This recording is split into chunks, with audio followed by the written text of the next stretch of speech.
Asalaamu calaykum daawade halkani waa Dalbaray maanta waxaynu ka hadlaynaa ay maqaadan doontaa shaqooyinka dadka maanta dunidu si degdeg ah ayay isu bedelaysaa teknoolajiyadda cusub ee AI ayaa si xoog leh soo kordhaysa waxaana dad badan isweydiinayaan ay maqaadan doontaa shaqooyinka dadka runta ayaa ah in AI horay u bilowday inay qabato shaqooyin badan tusaale ahaan kombiyuutarro iyo robotyo ayaa maanta qaban kara shaqooyin sida qorista turjumida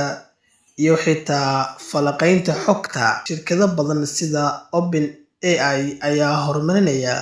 teknoolajiyadan uga caawiso dadka shaqooyinka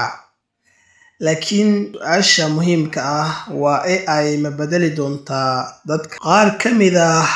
khubarada sida ganacsadaha caanka ah Elon Musk waxay aaminsan yihiin AI saameyn weyn ku yeelan doonto shaqooyinka mustaqbalka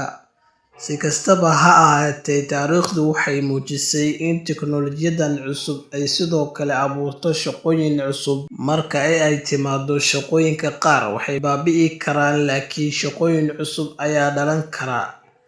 sidaas darteed su'aasha dhabta ah ma ahan in AI shaqooyinka qaadan doonto balse waa sidee u baran karnaa xirfado cusub mustaqbalka waa inaynu ka faa'iidaysanaa xirfadaha cusub ee ay la imaanayso teknoolajiyadda cusub caalamku waxa uu u guuray waa AI daawade mahadsanid.